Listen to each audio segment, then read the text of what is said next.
Get a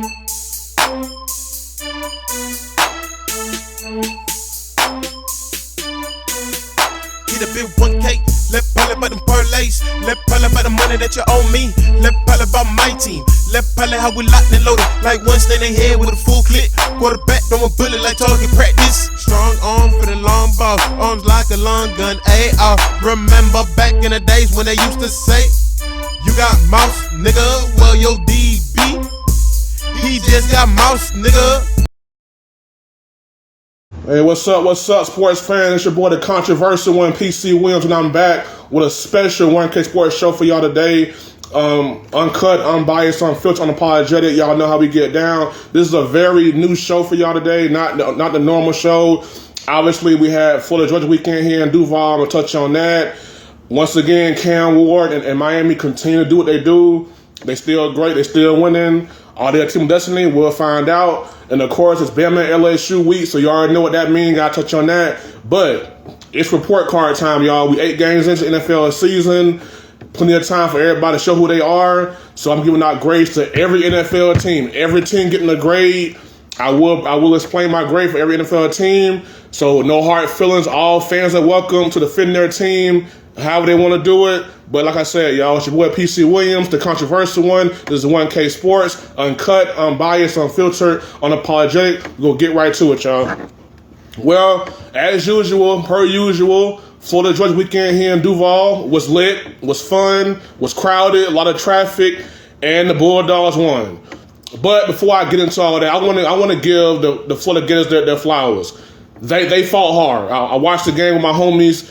They fought hard, and I must say, I've given the Gators a whole lot of shit on this show. I've given Billy Napier a lot of shit on this show. I said that they're an embarrassment to Florida, but hey, like I say, on 1K Sports, when I'm wrong, I'm wrong. I will admit that I'm wrong. I'm not going down no hill trying to be right. This ain't ESPN or FS1 where I got an opinion and I got to die with it. No, if I'm wrong, I'm wrong.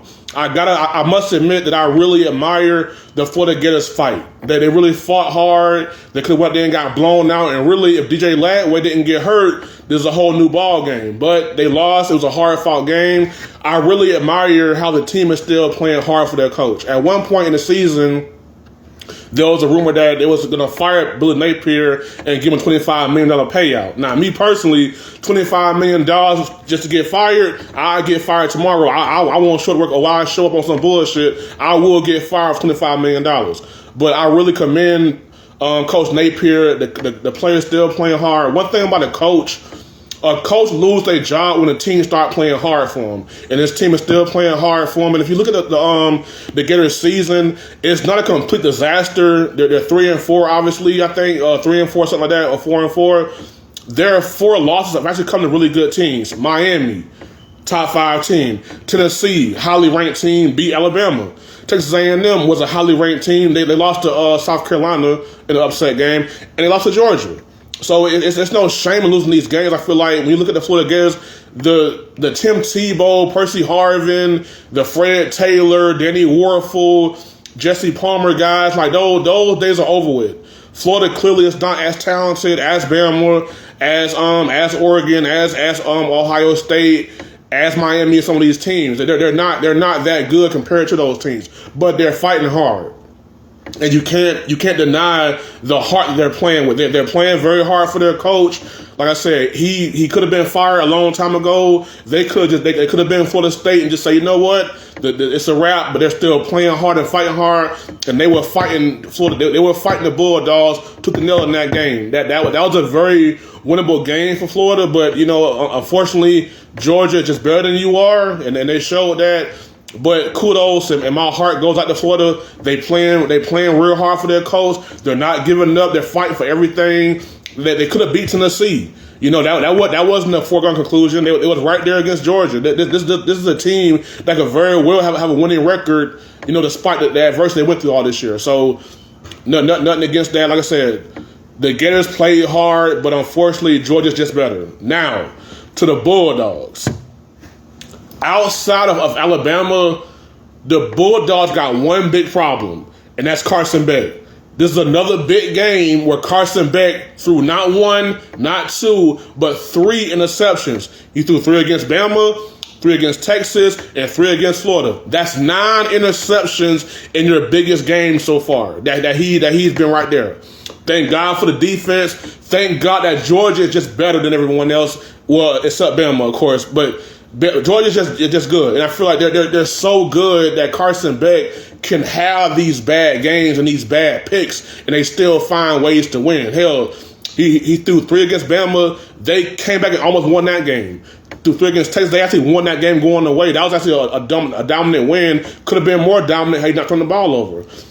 3 against Florida. That once again, every game, every big game, 3 picks. That I feel like Carson Beck is going to win or lose this whole thing for Georgia. He was 25 of 40, 309 yards passing, 2 touchdowns, 3 picks. He is the only issue with this team. I feel like if they ain't got to play Alabama, then they're good. But this kid, Carson Beck, he's going to win or lose this whole thing for Georgia. These interceptions and these big games are becoming alarming. But thank God Georgia is good. Thank God they're really, really good. And thank God that on defense and everywhere else we're elite. But at this quarterback spot, Carson Beck continues to play with fire. Now, Georgia, they won the game. They won the game. They were the better team. But Carson Beck and these interceptions and these big games are becoming a problem, okay? Now, I admire his resilience. Now, against Bama, threw 3 picks, still came back into the lead. Against Texas, 3 picks, they still won the game. Against Florida, 3 picks, still won the game. So I admire him for being resilient and staying in the fight. I admire him for saying, you know what, I'm not going to let these picks define me. But at some point, it's like, okay, Carson Beck, I admire your heart. I admire you fighting through the adversity and fighting through the picks. But at some point in these big games, you got to play better. Because what happened when you play Miami and you throwing 3 picks against Cam Ward? That's disaster. You play Bama again, 3 picks. That's disaster. You play LSU. It's not going to get any easier in the playoffs. So this whole throwing picks in big games, that's not going to get it done, Carson Beck. And hey, I got love for you. You a Duval kid, so I got love for you, and I want to see you succeed. But these picks and big games is going to eventually cost Georgia because the defense can't always save you. They can't always be Superman and save you. As you saw against Bama, they got down by 28 points, and your picks didn't help. You know what I'm saying? So you, at some point, your defense is going to need you to step up because they may run into a really good offense.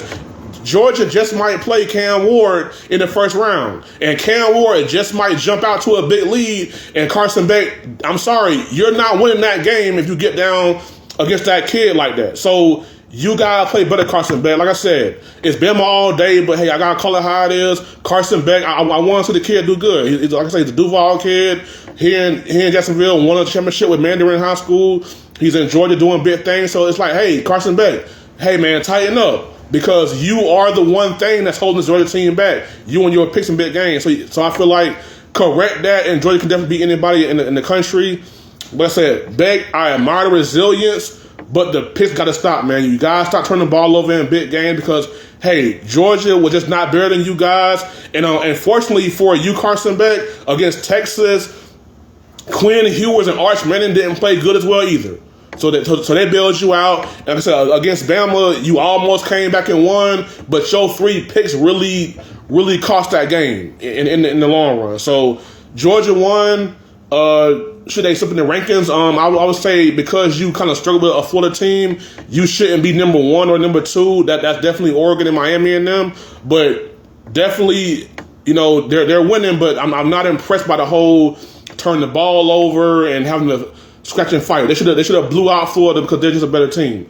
But like I said, Carson Beck turning the ball over. It's not helping the team in any way, shape, form, or fashion. So Georgia's still a great team, still a force to be reckoned with. But unfortunately, Carson Beck just may be their Achilles heel when it's all said and done. All right, Treyo 5. Miami once again, Miami just finds a way to win. They find a way to keep on winning and keep on shutting everyone up. Miami played Duke. Now I know what you're thinking. It's Duke, right? But look, like I said, outside of Cam Ward, this Miami team is very much that Duke team without Cam Ward. So, like I said, in today's world in college football, with the whole transfer portal and the whole this and that, there is no more gimme. There is no more none of that. Because you could be a very talented football team with a bunch of transfers in, but because you're not used to playing together and you play a team like Duke, who has been together for a few years, they just might give you a run for your money. So like I said, there is no gimme. So they were down 28-17 against Duke. 28-17. They outscored Duke 36-3 the rest of that game. Cam Ward, once again, was sensational. 25-41, 400 yards, 5 touchdowns, did have 1 pick. As far as I'm concerned, the Heisman race is Cam Ward, Ashton Genty, and Shedeur Sanders. That's it. It's Cam Ward's award to win, because I feel like the guy, week in and week out, does it every single week. He's very consistent, very poised, doesn't get down on himself. He never looks like the moment is too big for him. I see with Carson Beck, yeah, he fights hard, but you can see in his eyes like maybe it's a little bit too big for him. With Cam Ward, you never get that sense that, you know, the moment is too big for him. He's always locked in and focused. That boy's a straight up gangster. He ready to play. He never folds. He's always ready to go. So in my opinion, it's Cam Ward's happening to win. Ashton Genty is right there. He could be a dark horse winner. Shedeur Sanders, he has my respect, man. I feel like he's right there too. And if we'll get to this, but if Milroe can go to Death Valley and beat LSU and look real good doing it and can kind of carry Bama to the playoffs, then we got a whole new talk. But as of right now, today, the Heisman front runner is Cam Ward. After that, Ashton Genty and Shedeur Sanders. Then you got Travis Hunter and Milroe and my guy Dylan Gabriel. What's up, Billy Gaines, Eastside Legend checking in. What's up, bro? Like I said, it's Cam Ward to win at this point or to lose at this point. Ashton Genty right there, number 2, the best running back in the country. And Shedeur Sanders, like I said, the guy's a dog. I love him. And shout out to Xavier. I'm sorry if I messed your name up, bro. Xavier Restrepo. I'm sorry. 8 catches, 146 yards, 3 touchdowns. Became the Hurricanes' all-time leader in receiving yards with 2,573 yards, surpassing Santana Moss' record. Now, whenever you can surpass Santana Moss, Reggie Wayne, Andre Johnson, Michael Irvin at Miami, you're doing something great. So Cam Ward is a great player. Like I said, there's not a whole lot of guys on this team that scares you. But this kid, Xavier Restrepo, I'm sorry, I'm saying his name right. Xavier, well, it's called an X-Man. The X-Man, a receiver, like I said, having a great year, breaking records, doing great things. Him and Cam Ward together have a great rapport. But as I watch the Hurricanes, I'm sitting here wondering, is this a team of destiny? Because you look at the Hurricanes, not that, like, sports is not a movie. This is not Hollywood where it's all, you know, written out. No, but every once in a while you get a team that, you know, okay, you know, is it just it's their year? You know, it's like it's a team of destiny. With the Miami Hurricanes, first of all, they are a blue blood Hurricane. They are a blue blood program in college football. Historically great, championships, first round draft, All-American, the whole 9. So you got that going for yourself. You have a great quarterback who's having an all-time great year. Something like Cam in 2010. Or, you know what I'm saying? Something like that where someone who just comes out of nowhere and just has a great year. You don't really have a game plan for him. You don't know how to stop him. It's like you don't know. So it's like Cam Ward, Cam Newton, like the same thing, but just Cam was in a different conference, did different things. But you have a receiver, the X-Man, who has been a veteran there, put in the work. You have a 9th year senior on this team, like the guy. I forgot the tight end's name, but you have a 9th year senior. Their schedule is easy. Now I know that don't mean nothing because they was in a dog fight with Duke. So yeah, okay, fine. They, nothing's easier given to them. But I just don't see Miami losing like at any point. I don't see them losing to anyone at any given time until the playoffs get here. This is a team of destiny. They're just finding ways to win. Like I said, they were down 28-17 to Duke and outscored it. They scored 36 points in basically 2 quarters, just like that. So this is a team that can bounce back from adversity. They've been in hard-fought games all year, so nothing will scare this team come playoff time. And when you got that guy, when you got Cam Ward as your quarterback, you always feel like, okay, we got Cam Ward and they don't. We got a shot to win this game because we got Cam Ward. The same thing when you had someone like Cam Newton or Tim Tebow or Winston at FSU. It's like, hey, we got that guy and y'all don't. Like having Joe Burrow in 2019 at LSU. We got the guy and y'all don't have the guy. You got Cam Ward at quarterback. This team can beat any team in the country with Cam Ward playing quarterback and the way he's playing ball right now. Like I said, it's right now it's Cam Ward, it's Ashton Genty and Shedeur Sanders, and it's just everybody else for the high. But really, it's Cam Ward. Then we go down a few. Then you got AJ from Boise State and my man Shedeur from Colorado. But I just feel like this Miami team and college football is so much better when Miami is great. For some reason, it's like when they're good, it's a buzz in the air. It's an excitement. You see Michael Irvin on the sideline, all the old school Hurricanes coming back. The buzz it's a groundswell, and hey, it's roll tide all day. But I personally love seeing the U be good because I feel like it gives a sport a natural villain. If you know the history of Miami, they've always been kind of the redhead stepchild of college football. That they're not the Notre Dame, Catholic school. They're not Southern pride, football and God like Bama or Florida, someone like that. They're not Hollywood like USC. We are Miami. We are the U. We are 305. We are the enemy. We don't care. You hate us. We don't like it. Whatever. You don't like it. We don't care. We don't care. We are the U. Do something about it. And I feel like they are back. Are they as good as those old Miami teams with Ed Reed and Sean Taylor and Kellen Winslow Jr. and those guys and Antrell Roll and Vince Wilfork? Are they as good as those teams? No.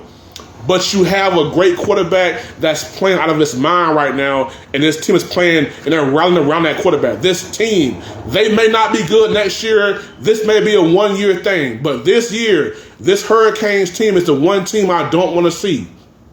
They are the one team I don't want to play against in a big game because, number one, they're not scared. Number two, they have a quarterback that feels like can get us out of any situation. We're down 28-17.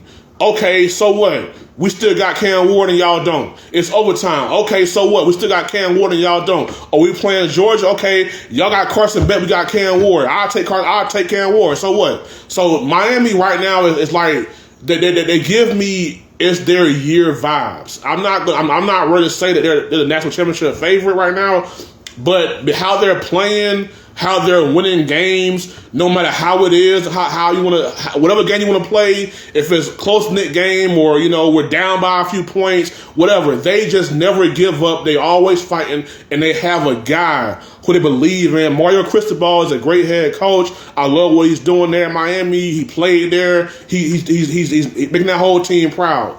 But like I said, you got Cam Ward, Mario Cristobal, the kid X-Man. You got all these different storylines with this team, man. It wouldn't surprise me if they go all the way and win the whole thing. That's how this team looks right now. Miami, to me, is the one team I don't want to play. Well, it's a time of year again. Bama, LSU. Bama, LSU. Both of them are highly ranked. Both of them have to win this game. To me, so far this year, this is the game of the year. Bama against LSU. Why? Because the loser of this game ain't going to the playoff. Like, just real talk. Whoever loses this game ain't going to the playoff. It's a 12-team playoff. They're ranked 11th and 14th respectively. Bama is 11th. LSU is 14. The loser of this game ain't going nowhere. They're not going to the playoff. So it's like, once again, LSU, Bama, early November, big game for big prizes. It's been like that for the last 10 years or so, where it's like you got Bama. What's up, my man Jamal? Molly Mall on the beat, my man doing big things. Coach Pop 1 and cutting hair, doing big things. What's going on, Mal? Good to see you, bro. But yeah, man, it's a big game. To me, it's a game of the year so far. You got Bama ranked number 11, LSU ranked number 14 in Death Valley at LSU. To me, there is no more scarier place to play in college football than Death Valley at night. I don't know what it is. Maybe it's the Louisiana voodoo shit going on, but it seems like when you play LSU at night in that stadium, it's hard. And for me, being a Bama fan for what I've been a Bama fan, long time I've been a Bama fan, playing at LSU, that's the Alabama quarterback moment of truth. It happened for all of them. AJ McCarron, Tua, Bryce Young, all these guys, AJ McCarron, all Bama quarterbacks at some point. Can you go to LSU and win at LSU? What's going on, fellas? My man Crazy Ledge checking in. Eastside Legend. My man Pool Weber Legend checking in. My boy Dougie Fresh checking in. All these Eastside people checking in, man. Crazy Legend, my man Dougie Fresh from the East Side. My man E Pool from Polk County. What's going on, y'all? As a matter of fact, E Pool, a Hurricanes fan. So shout out to him. Crazy Legend, what's going on, big bro? Dougie Fresh, good to see you, bro. Love y'all. Thank y'all for checking in. Thank you for the support, man. But yes, I've always felt like as a Bama quarterback, can you go to Death Valley and win me a big game? And like I said, it's tough playing there. You got all these Louisianans, they've been drinking all day. They drink off moonshine all day. And you go in there, you're getting booed. What's going on, Crazy Les? What's going on, big bro? But yeah, to me, this is Jalen Milroe's moment of truth. I feel like Milroe can change the whole narrative of this season.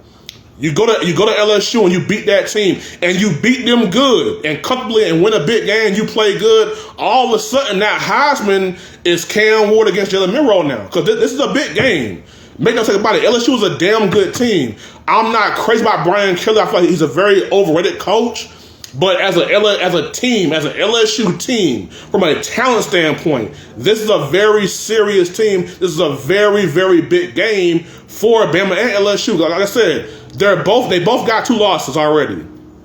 So the loser is pretty much done for the playoffs. Hell, the winner might be done too, but I would much rather win this game than lose because losing this game, it's a wrap. You're not going to the playoffs. You win this game, you're Bama, you're number 11 already. You win this game, you probably go to 8 or 9. So you're already in good shape to win the game or go to the playoffs. LSU the same thing. You beat Bama, you go from 14 to probably 10. So the winner of this game is right there in the playoffs. The loser is on the outside looking in with 3 losses. So like I said, it could be a big game. It's a game of the year for both teams. As far as I'm concerned, it's a game of the year so far because this is the first game where someone's playoff hopes are going to get dashed. So, like, obviously, it's roll tide all day. I got Bama winning 34-31. Why? I just feel like Milroe is just due.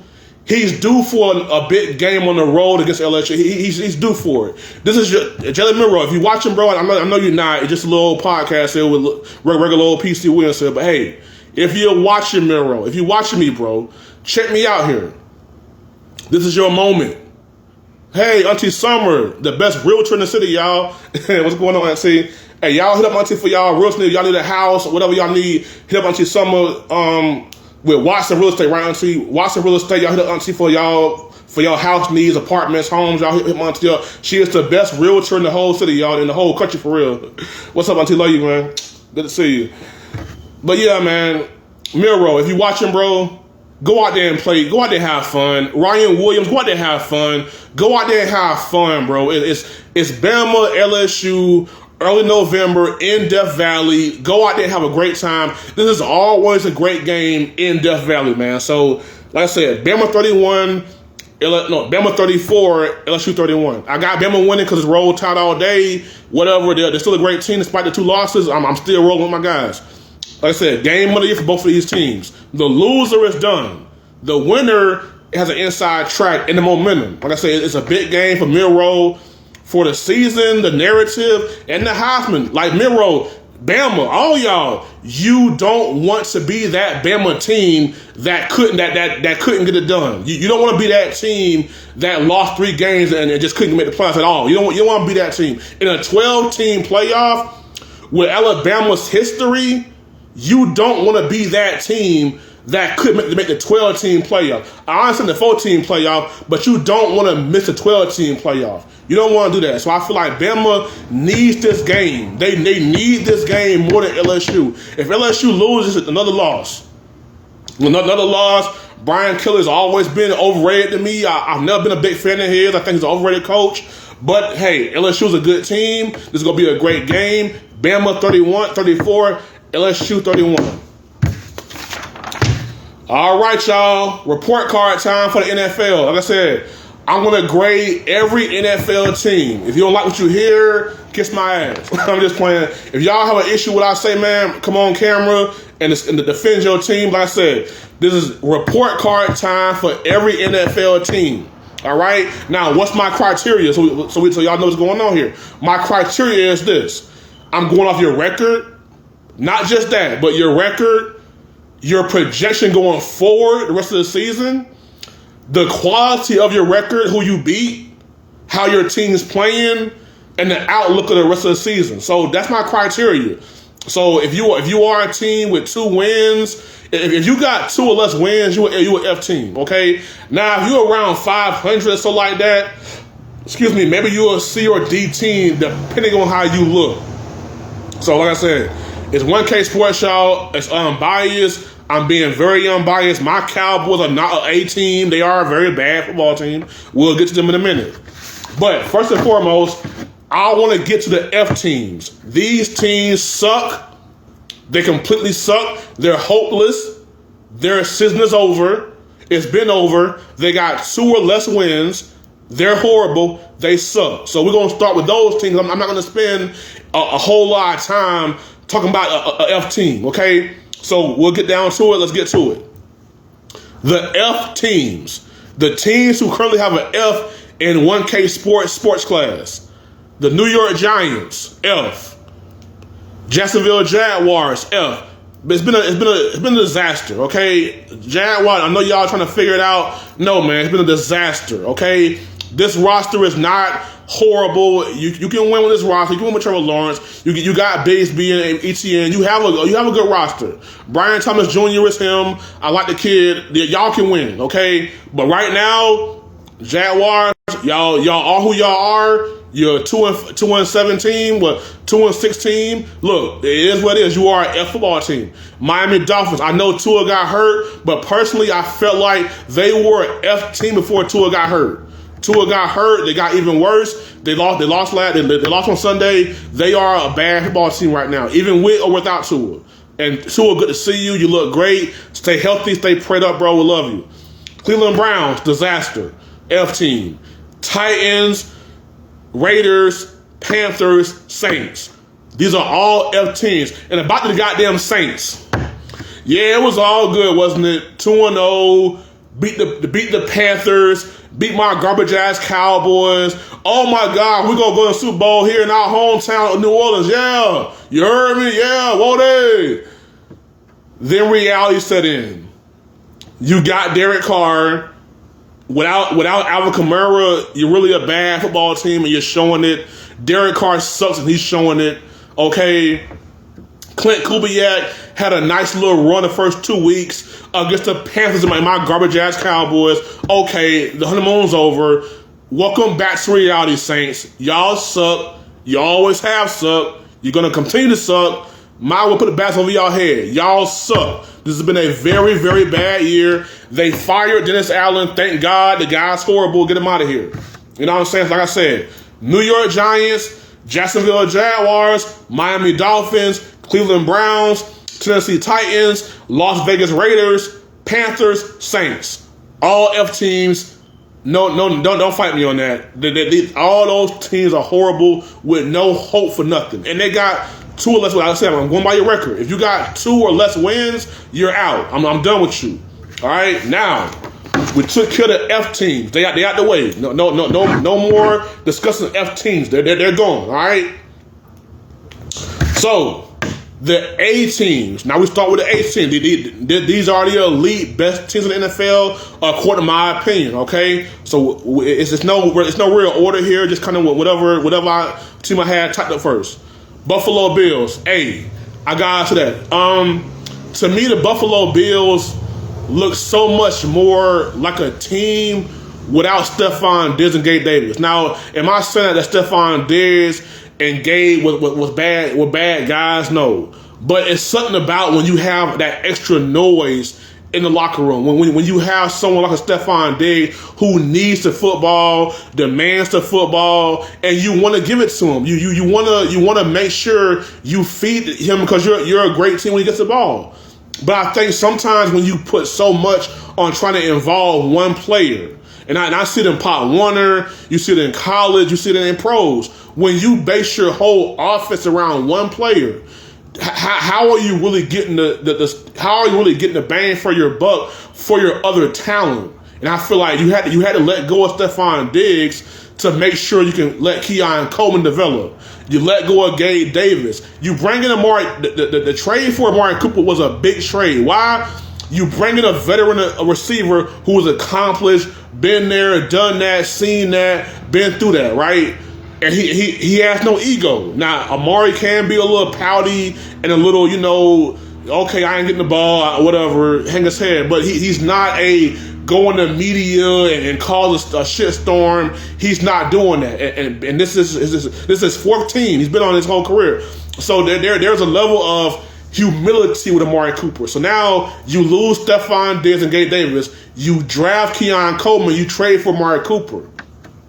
You don't. Now, is Stephon Diggs and Gabe Davis better than Amari Cooper and Keon Coleman? I will give a slight edge to Amari Cooper and Keon Coleman because I feel like Gabe Davis has been trash in Jacksonville, and Stephon Diggs, he's damn good. He always have been, always will be. ACL out for the season, but hey, prayers up, bro. Much love to you and your brother Trayvon Diggs. So, like I said, Josh Allen is having a great year. 17 touchdowns, 2 interceptions. Like the turns are down. Like he's playing clean football, and I feel like the Buffalo Bills as a team just look more. They look more together. It's not a whole lot of noise. It's just we are playing football. We are all one unit playing football, and I'm loving it. They're 18. The Baltimore Ravens are 18. I would say they're the best team in football, but that's for Detroit, and I'll get to them. But Baltimore, to me, they started 0-2. I think they were trying to figure things out with Derrick Henry and Lamar Jackson. But what I respect about the Ravens that they were honest with themselves. They didn't lie to themselves and say, okay, we got to the AFC Championship game and we lost to Pat Mahomes because he got lucky. No, they realized we lost that game because we tried to turn Lamar Jackson into Pat Mahomes instead of letting Lamar Jackson be Lamar Jackson. I feel like this offseason, the Baltimore Ravens, they reinforced their identity.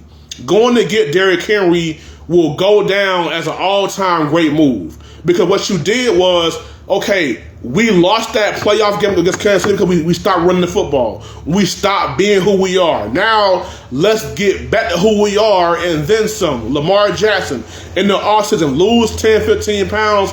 That way, you're a lot more quicker on your feet. Go and get Derrick Henry.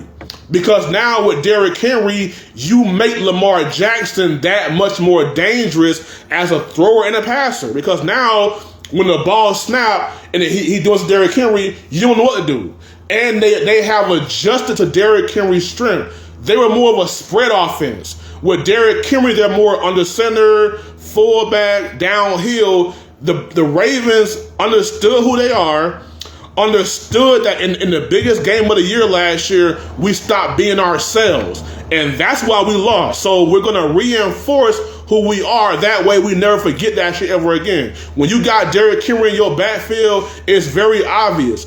I am a physical, downhill, punch you in the mouth running football team. You add that with Lamar Jackson ability to run the football and throw the football, now it's more dangerous. And in my opinion, just my opinion, okay, I'm just PC Win with a sports podcast in this man cave. I ain't nobody special. Just my opinion. Derrick Henry is your MVP. I feel like, okay, it's a quarterback award. So what? Look, Derrick Henry and what he's doing for the Baltimore Ravens, that's MVP worthy. Okay, that team just walks different. They talk different. When you have that guy in your backfield, your whole team feeds off of that. The same thing when the Seahawks had Marshawn Lynch. Everyone said the Legion of Boom. No, it was Marshawn Lynch who was the real heart of that team, because the defense respected him.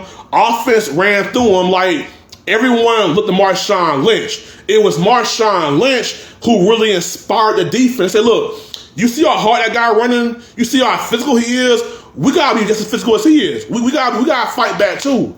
And when you have Derrick Henry in your backfield, he sets the tone for the entire team. And I think Derrick Henry has made Lamar Jackson, who's already a great quarterback. Lamar is already a great quarterback, MVP, all that good stuff. But now you get Derrick Henry, and now you make Lamar Jackson even more dangerous.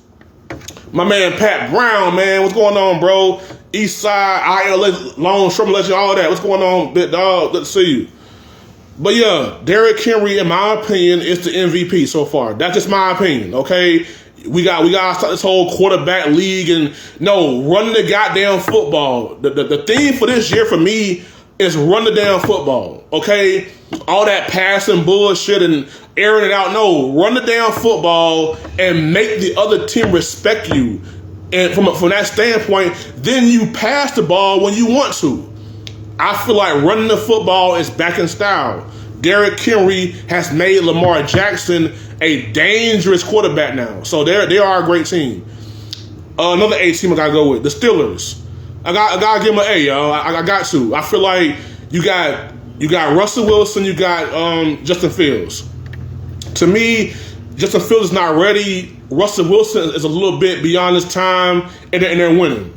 As per usual, defense is good. TJ Watt, to me, is the defensive player of the year so far, in my opinion. And Mike Tomlin is just Mike Tomlin. The guy, he knows how to lead men into battle. And I respect that. Like I said, the Pittsburgh, am I sold? Completely no. Because I feel like offensively, I'm still not sold on what they're doing. I still feel like you're not really using George Pickens right. I feel like I love Russell Wilson. I love him and everything like that, but I don't think he's the guy for you. But so far, I got to go with what I've seen. They're winning. They're playing great defense. Mike Tomlin has that team prepared, ready to play. Whether it's Justin Fields or Russell Wilson, they're winning games. So I had to give them an A for that. The Kansas City Chiefs, defensive Super Bowl champions, gotta give them an A, okay? Now, to be honest, y'all, Pat Mahomes won the MVP in 2022. Rightfully so, had a great year. Since that championship win against the Philadelphia Eagles, Pat Mahomes has played bad football. He's not playing great football. He played bad football last year. He's playing bad football this year, turning the ball over and stuff like that. So Pat Mahomes is not looking like Pat Mahomes. And it's been going on for a minute. For about a good year and a half, he has not been Pat Mahomes at all. All right? So Andy Reid's a great coach. In my opinion, it's time for Andy Reid, it's time to start having a conversation about Andy Reid.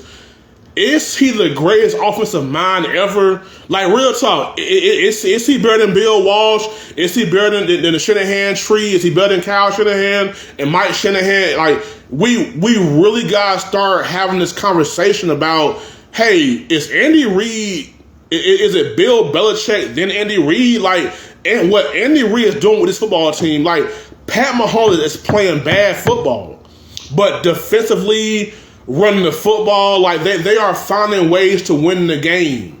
And I feel like Andy Reid is the real MVP. Pat Mahomes is great. He's amazing, transcendently great. But you put him with Andy Reid. Andy Reid is the reason why Pat Mahomes is Pat Mahomes right now.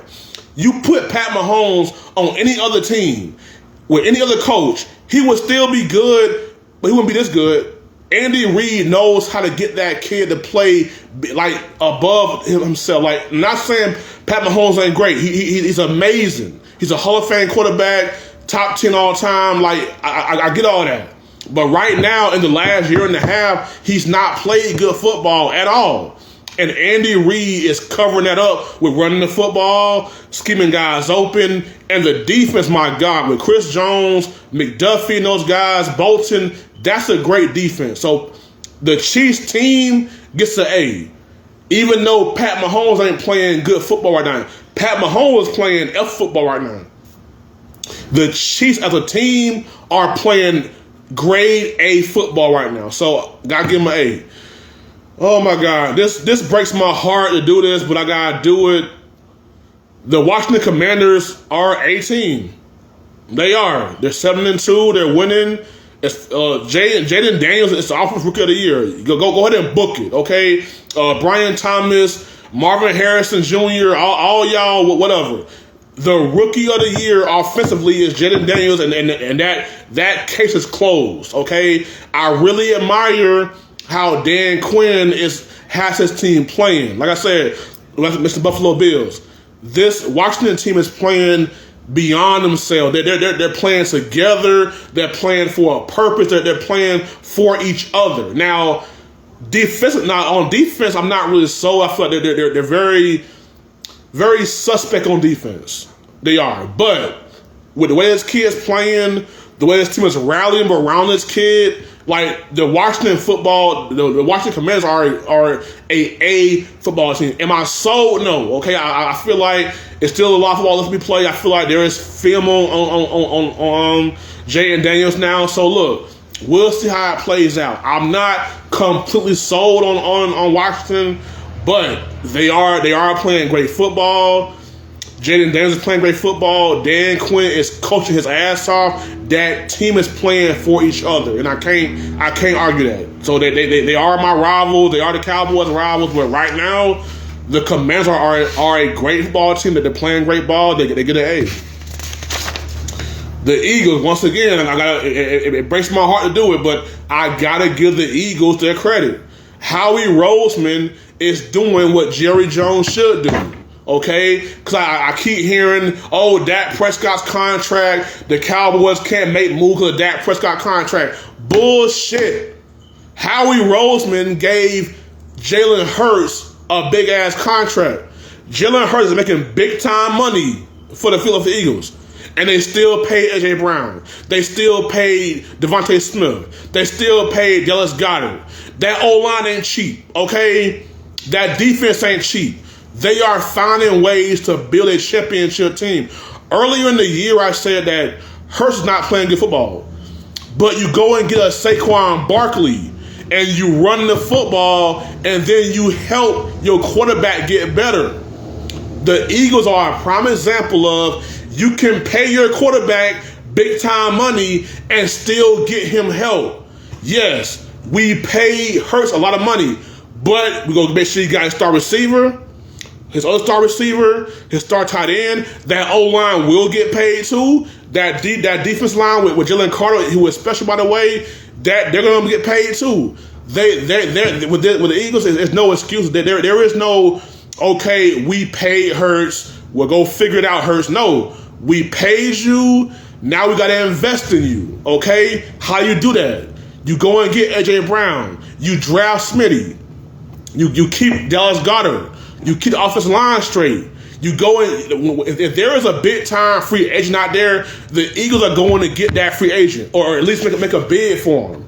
They are building their team to win right now. We don't care about cap hits. We don't care about future payments. We want to win right now. And however we gotta do it, we're gonna do it. They are built a team to win. And Saquon Barkley has been a godsend. And he has truly redefined his career with the Eagles. Like Saquon with the Giants was like, okay, he's good, always hurt, up and down, okay.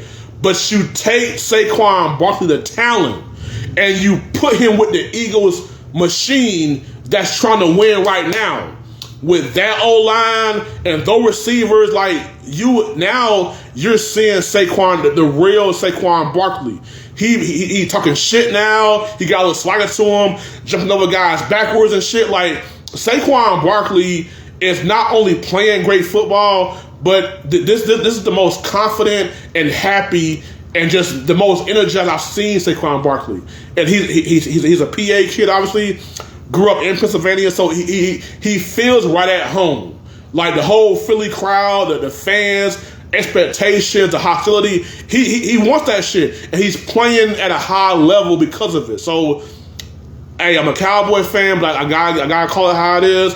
Howie Roseman has built a great football team, and they're playing great football. No excuses that they get an A. The Detroit Lions get an A+++, because they are the best team in football right now, okay? Whatever, like I said with the Lions, whatever game you want to play, we can play it. You want to play the Dome and score 50 points, we got you. You want to play outside in Green Bay in the rain when it's windy, we'll beat your ass doing that too. No matter what, no matter how it is, we can beat your ass whatever way you want to get your ass beat. You want to track meet? We got Jameson Williams. We got Amon St. Brown. We got Stanley Porter. We got Jamari Gill. We got Montgomery. Whatever game you want to play, they can play that game with you. Scoring points, being physical and hard-nosed, they can play whatever game you want to play. They can win any way they want to. So to me, they are the best team in football, easily the best team in football from top to bottom, across the board. They are the best team in football. Now, losing Hutchinson will be a big thing. J-Mo was suspended for gambling, or I think PEDU, so he'll be back. But I think that the pass rush will take a step back without Aiden Hutchinson. But as of right now, I'm going with what I'm seeing right now. Right now, the Detroit Lions are the best team in football right now, and it's not even close. And my last 18, the Vikings. Hey, Sam Darnold has found the fountain of youth. He's revived his career. JJ is a cheat code. Jefferson is a cheat code, man. Defense hit and miss, but Brian Flores is a good defensive coach. So I feel like he'll figure that part out. I feel like the Vikings seem more of a Cinderella, feel-good story more than they are a real legit threat. But right now they're playing great football. Excuse me. I can't knock them for how they're playing. I can't knock them, okay? Am I sold? No, I'm not sold. But right now they're playing great ball.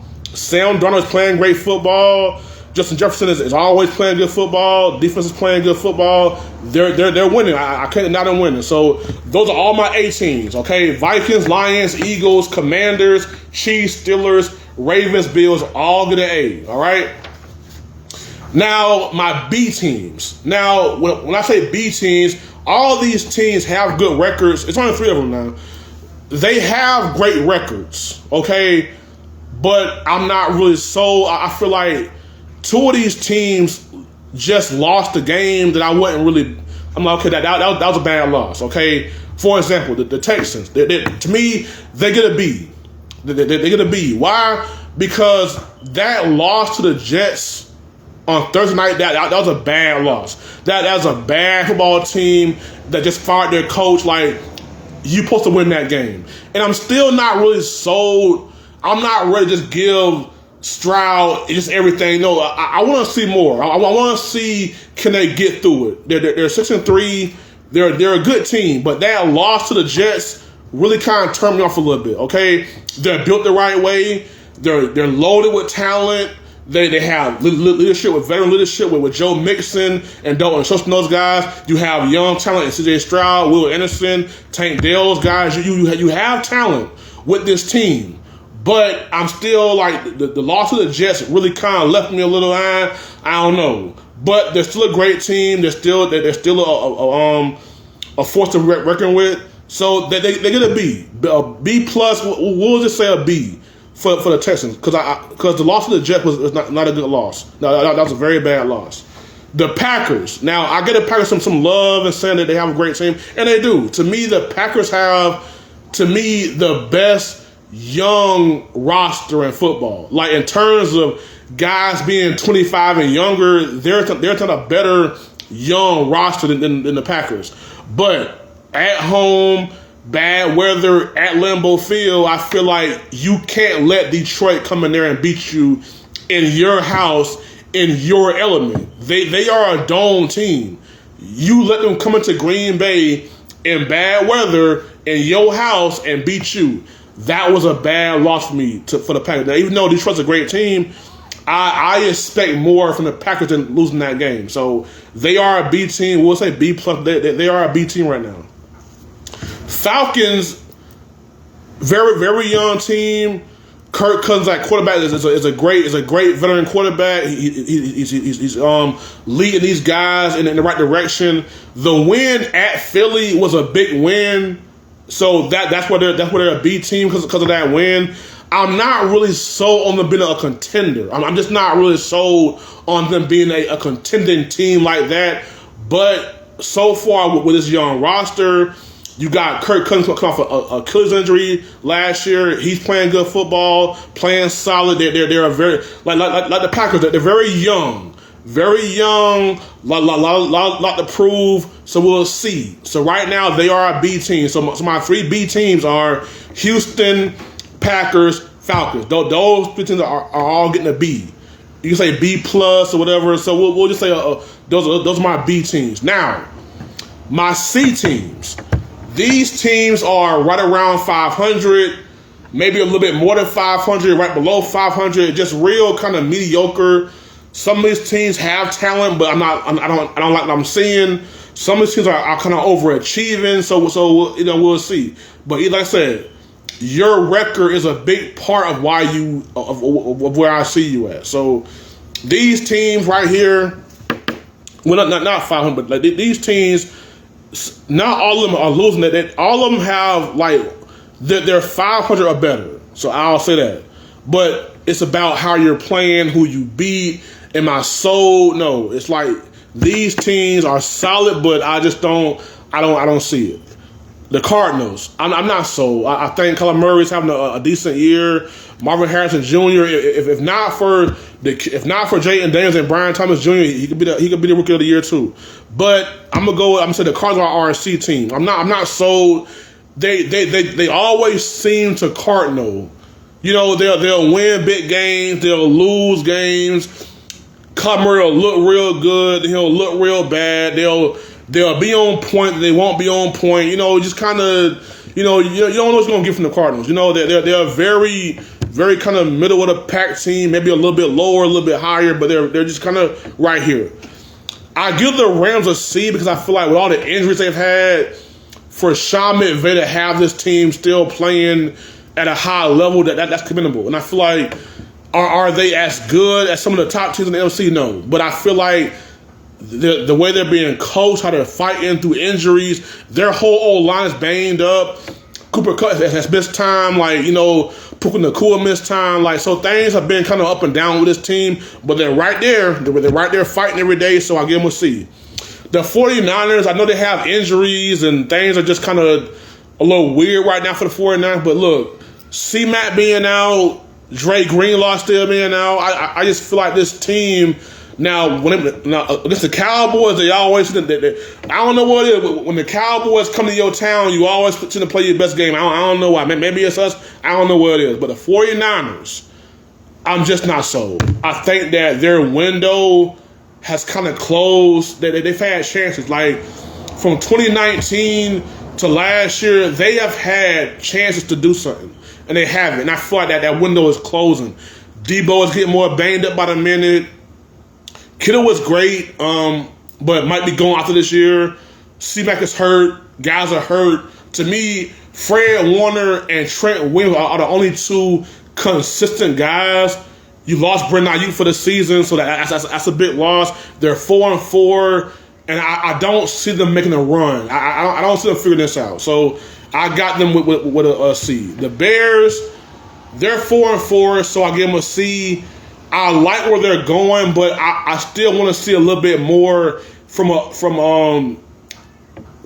Caleb Williams' development standpoint. I want to see a little bit more than what I've been seeing. But in the meantime, I give them a C. They're 4-4. The Buccaneers, kind of like the 49ers, some of these teams, they're very solid, but very, very 8-9, 9-8-ish. Nothing real special, nothing real bad. just real average, very kind of in the middle. So I get the Buccaneers a C.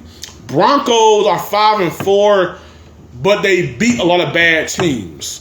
They're 5-4, but every team they beat is very, very bad. So I'm not, like I said, it's your record, who you play, and how you're playing. So Sean Payton got a team playing good right now. They're 5-4. We'll see how it plays out. But right now, because he plays some bad teams, I'll give you 5-4. I'll give you a C. The Chargers, same thing as the Broncos. They're 5-3. But beat a lot of bad teams. They're feasting on bad teams. I feel like Jim Harbaugh is more let's run the ball. I feel like that's good. I'm all for that. But at some point, you gotta win the game. You gotta spread out sometimes. And I feel like he's more. We just gonna run the ball, play defense. That works, but I feel like it won't elevate Herbert. You know what I'm saying? So that team being 5-3, beating bad teams.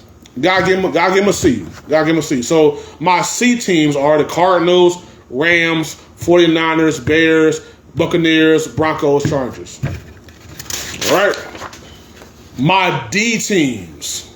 These teams get a D because a couple of these teams are just too damn good to be bad. So I expect more. And two of these teams, when one of them is really good, like kind of good, not really good, but somehow they always seem to be at 500. And one team had a really big win lately, so I'll give them some credit.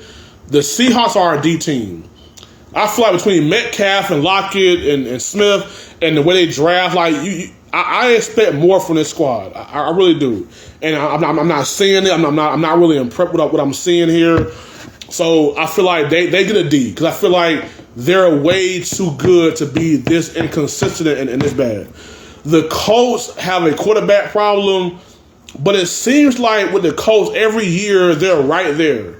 They'll beat a good team, they'll lose games, but they always seem to be in the fight, always right there fighting. So I feel like they have a quarterback problem, and that's a big problem because you got old Joe Flacco and you got Anthony Richardson who is going to quit in the middle of a game and shit like that. They have QB problems, and because of that, they gotta get a D. I would give them an F, but they fight so hard. They're 4-5. They're fighting hard, so I'll give them a D. But just overall, with not having a quarterback, I'm just not sold. The Bengals, okay, they all their wins have been against bad teams. Like I said, who you play, okay, and like the Seahawks, they are just too damn good to be so inconsistent. They are like Jamar Chase, Joe Burrow, T. Higgins. Like this team, like you say something about windows. Like I feel like their window is closed. And like they I think because they got pride between Joe Burrow and Jamar Chase, they got pride. But this team is very, very troubled and very, very up and down, and I don't like it, man. So like I said, they're beating bad teams, and they're just too damn good to be so inconsistent. The Jets are a D team. They really were an F team, but beating the Texans on Thursday Night Football was a good win. So I give them a D. So I give them a D in that regard.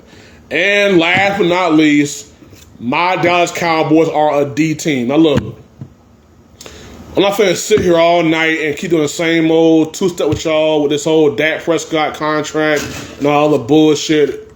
Dak has not played good football this year. I'll admit that. But with the Dallas Cowboys got so many problems, not named Dak Prescott. We got so many issues that got to be fixed that Dak Prescott can't fix. We got front office issues. We got drafting and scouting issues. We got O-line issues. We got toughness issues. We got manhood issues. We have a very bad culture, very, very bad team right now. Now, why I give my Cowboys a D? We did go on the road and beat a Pittsburgh team that I have as an A team. Okay, now does that mean win? So the Cowboys are 3-5. I mean, they're not 2-8 or 2. It could be worse. But they are. But I give them a D. I would give my Cowboys an F, but I gotta respect the fact that they have been able to win some games despite becoming a worse team. My Cowboys team this year is worse than they were last year. 10 times worse than they were last year. And like I said, We're gonna talk about Dak all day long. As I detail in these teams, you have seen different quarterbacks on this list make lots of money, and their team still builds around them. We're not doing that for Dak Prescott. We paid Dak Prescott, and we're basically saying, look, Dak, go out there with shitty coaching, shitty offensive line play, shitty blocking, bad defense, bad front office, bad coaching, and win. And he can't do it. Like, Dak Prescott has limitations. Like, newsflash, okay? You take away Pat Mahomes and Josh Allen and Lamar Jackson, you're really splitting hairs after that, man. Like, Dak Prescott is a damn good quarterback. But you have to build to his strength, okay? You got to build around your quarterback. You have to invest in your investment. I can't buy a $10 million house and not put furniture in it and not put artwork in it. I have to, like, yeah, it's a big old nice house, but I got to furnish it. I got to keep it up. You don't just pay your quarterback and say, all right, I pay my quarterback, I'm out. No. You pay your quarterback, then you build a roster around him. You cut dead weight that shouldn't be there. You keep good weight that should be there. The Cowboys have so many issues not named Dak Prescott. Is Dak Prescott a issue? Yes. And now he's hurt. So now it's a bigger issue. Make no think about it. Dak is an issue for this team. But the biggest issue ain't Dak. It's like so many other issues than Dak. We fix these issues, maybe you get a better Dak. But Dak being hurt, CeeDee Lamb's hurt, injuries all, like, you know what I'm saying, Michael Parsons ain't Michael Parsons, I'm out, okay? I'm just done with Michael Parsons, the podcast, all that other bullshit. Like, Michael, I'm done, bro. I try to love you, understand you, bro, but Michael, you are becoming a shit sideshow, bro, okay? The podcast ain't helping. Then you got Trayvon Diggs on the podcast. He playing like shit. Like, the team is bad. My Cowboys are bad. Real bad. Okay? And it's not just Dak Prescott. I'm not going to sit here and keep fighting y'all over the same old bullshit. At this point, y'all just hate Dak Prescott. Like, that's what it is. Y'all just hate Dak Prescott. Why? I don't know. You know what? I know why. And you know what? It's 1K Sports. I'm going to fucking say it. I'm going to fucking say it. Y'all hate Dak Prescott because he's a black man playing quarterback for the Dallas Cowboys. I said it. Fuck it. Cancel me. I said it, okay? Y'all don't like this brother playing quarterback for that team. Period. You hate this black man making that kind of money playing for that team. Period. I said it, okay? Y'all hate Dak Prescott for your own personal fucked up reasons, okay? Can he improve as a quarterback? Yes. Does he throw picks at the wrong time? Yes. Does he piss me off? Yes. Does he have limitations? Yes. Are there quarterbacks that you would take over Dak Prescott? Absolutely. But only a handful. Because at some point, it's like, okay, when do we help out Dak? Because clearly he can't carry us. But he's damn good. We can win with him if we play our cards right with him. And we're not doing that. Okay? So, like I said, I'm done with the whole trying to explain to y'all. Look, some of y'all just don't know football, bro. Some of y'all don't know shit about football. Y'all just don't. Like, basically, tell me you don't know shit about football without saying you know shit about football. Like, real talk. Like, it's that simple. Saying that Dak Prescott sucks, like, that's not the answer. Like, they're like, be more specific. What can we help? How can we help Dak Prescott? Like I said, some of y'all don't know shit about football, and it shows. It shows. Okay, so look, my Cowboys are a bad football team. I gave them a D because I feel like the win against Pittsburgh means something to me. I don't know, whatever. So that win is why we are a D team. We're really an F team, but hey, we have won some games. There have been moments of hope for this team this year. So I give him a D. I give him a D. So that's my report card, y'all. Anybody want to have a parent conference about y'all team grade, hit me up. We'll get into it, man. But like I said, those are my grades.